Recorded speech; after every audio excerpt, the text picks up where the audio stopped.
Mon attrait pour les crocodiles a commencé un petit peu par hasard. Je suis retourné en Afrique où j'ai grandi pour y retrouver mes origines en quelque sorte.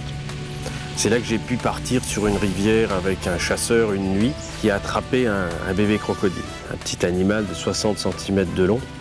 Et quand j'ai tenu ce bébé crocodile dans mes mains, ça a été un véritable coup de foudre, quelque chose de fascinant, d'extraordinaire, d'hors du monde. Je veux dire, un bébé dinosaure en quelque sorte. Et de là, de ce jour-là, je me suis dit, il faut que j'étudie cet animal, il faut que je comprenne comment ça marche. Et je n'ai eu de cesse de rentrer en France et d'étudier tout ce que je pouvais trouver sur cet animal. Olivier devient soigneur d'animaux au zoo de Vincennes. Il est sans diplôme et c'est le seul poste qui lui permette d'approcher les sauriens. Mais très vite, les chercheurs du muséum comprennent le potentiel de ce jeune homme de 20 ans. Aucune étude de recensement des crocodiles n'a jamais été effectuée et Olivier se propose de les étudier. Il va développer une méthodologie scientifique et partir au Congo, au Gabon et dans la majeure partie des pays d'Afrique. Le programme est financé par les Nations Unies. Les cours d'eau infestés de sangsues, les fleuves recouverts de végétation, l'humidité constante et les moustiques, rien ne l'arrête.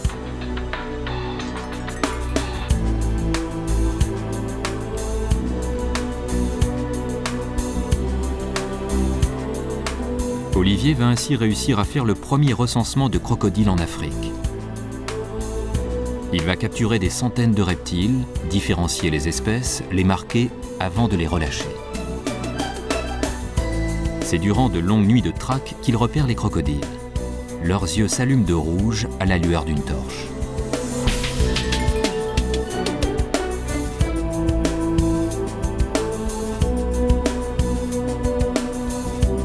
Le jeune aventurier va considérablement augmenter les connaissances scientifiques sur cet animal à sang-froid et sera reconnu au niveau international. Aujourd'hui, il est vice-président du programme Crocodile d'Afrique pour l'UICN.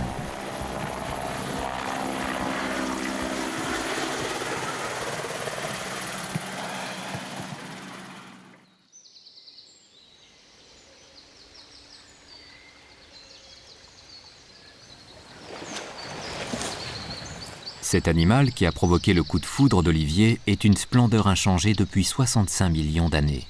Une espèce quasi préhistorique.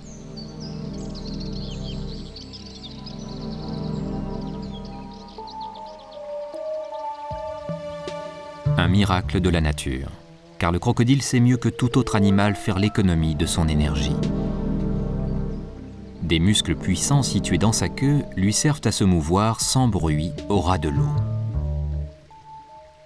Il se fond dans le fleuve sans laisser de sillage.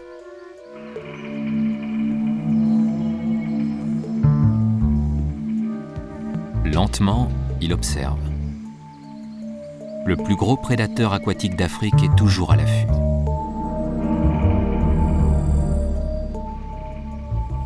Le crocodile est un amphibien. Ses yeux placés au même niveau que son nez et ses oreilles lui permettent d'utiliser ses trois sens pour repérer sa proie avant de se jeter sur elle.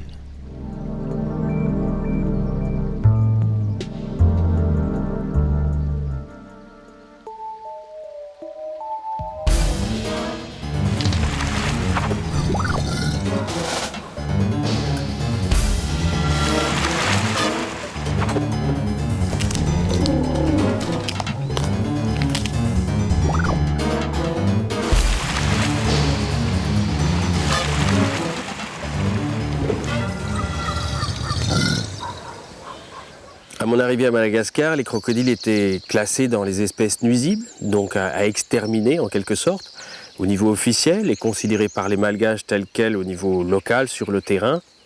Donc il a fallu trouver un biais de faire valoir aux gens que c'était bien d'avoir des crocodiles. D'un point de vue écologique, c'est évident, ce sont des nettoyeurs de rivières, c'est beaucoup de choses qui sont très importantes. Donc ce qu'on a mis en place, c'était une implication des populations locales.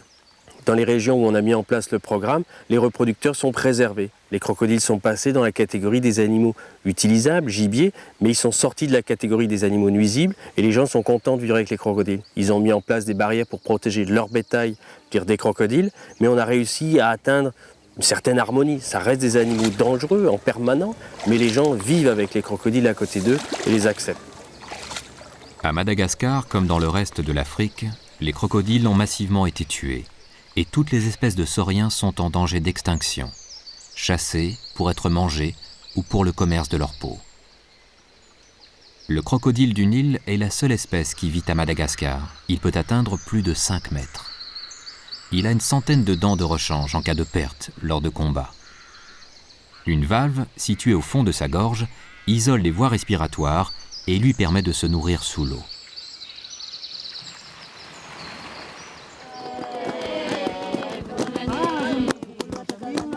Dans l'Ancarne, au bord du lac Antananarivo, les habitants entretiennent des relations très privilégiées avec les crocodiles du lac.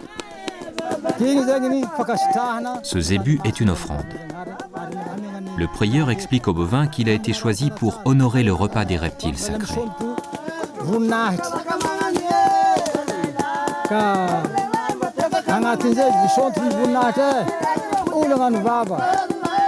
Habitués au rituel du chant, les crocodiles du lac s'approchent. Partout ailleurs, ils fuient la présence de l'homme. Mais ces crocodiles sont différents.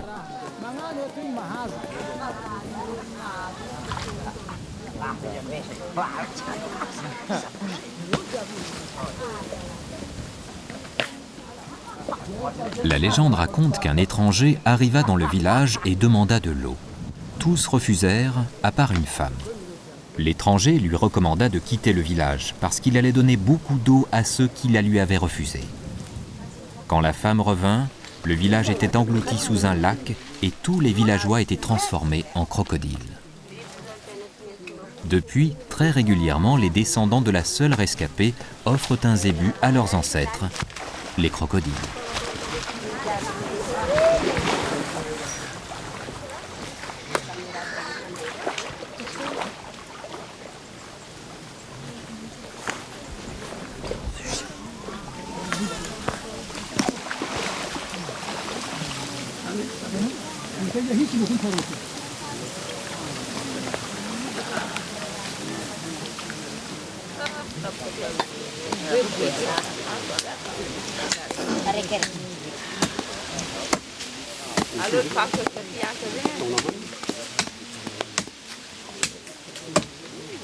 Ces femmes qui vivent dans le dénuement et qui ont rarement de la viande à cuisiner veilleront pourtant à ce que tous les crocodiles mangent.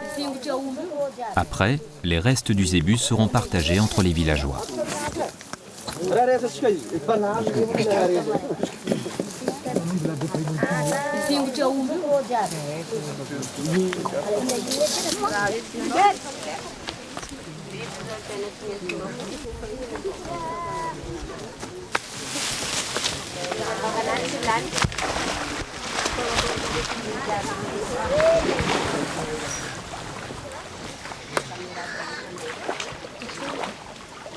Est-ce que les crocodiles sont sacrés sur toute la région de l'Ancarne ou c'est juste ici au lac?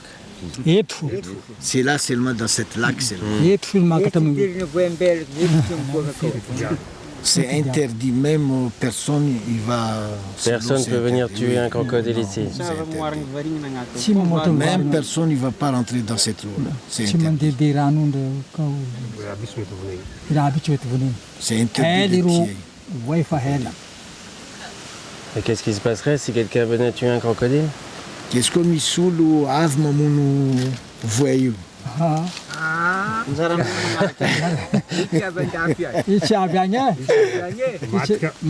Dangereux. Matt, il le tuerait.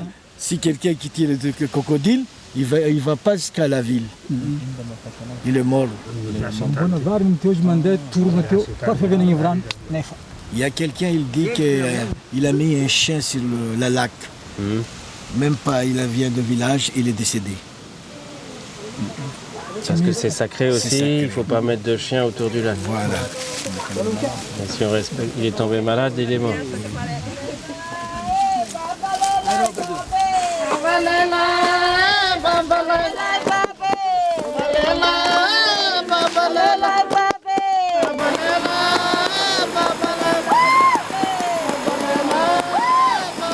Quand je suis parti faire les inventaires, j'étais jeune, j'avais peur de rien. Ça m'a permis de découvrir des choses que probablement un universitaire n'aurait pas fait, de partir dans des endroits les plus reculés du monde à la recherche de ces crocodiles qui n'avaient jamais été étudiés. Je n'étais pas un grand scientifique au début, mais j'ai découvert des choses inédites. Je suis allé dans des endroits qui n'avaient pas été vus, où les crocodiles n'avaient jamais été étudiés, et j'ai pu devenir ainsi un scientifique simplement par l'esprit d'aventure, par partir, être prêt à souffrir sur le terrain aussi, ça a été très très dur, mais de découvrir des choses qui étaient merveilleuses, je veux dire, pour moi, et qui ont été extrêmement intéressantes pour la science.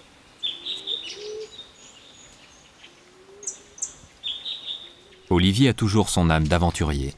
Un aventurier qui souhaite faire découvrir les secrets de ces falaises acérées à Barbara, sa compagne. Les Tsing, faites de calcaire et parcourus de rivières souterraines, abritent des crocodiles aux mœurs encore inconnues.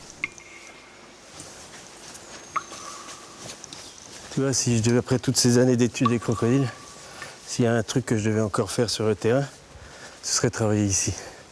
Parce qu'il y a vraiment des choses qu'on ne comprend pas du tout encore. Comment les crocodiles se déplacent dans le noir totalement. Qu'est-ce qu'ils mangent ici. Vraiment un truc où il y a tout à découvrir encore. Et là que je viendrai. Quand j'aurai le temps. Quand tout sera en route.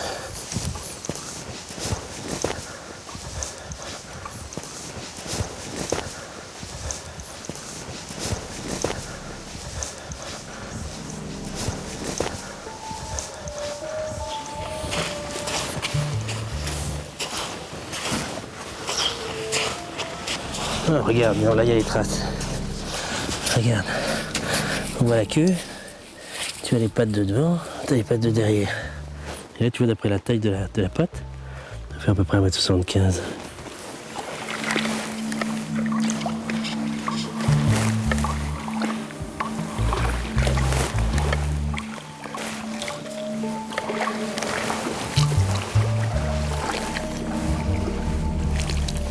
Regarde, je crois qu'il y a un petit là.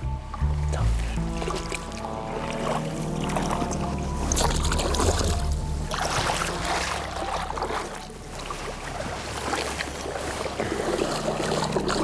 Regarde. Hop. Vas-y, Alors. ça peut mettre. Ça fait 60 cm. Cool. Il peut avoir entre 6 mois et 2 ans, mais ils sont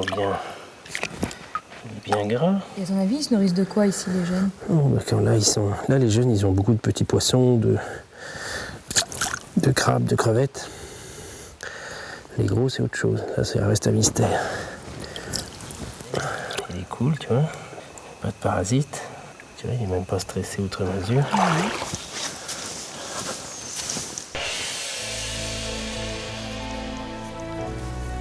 Dans quelques années, Olivier pourra confier son organisation humanitaire à d'autres et consacrer à nouveau du temps aux mystérieux crocodiles des grottes.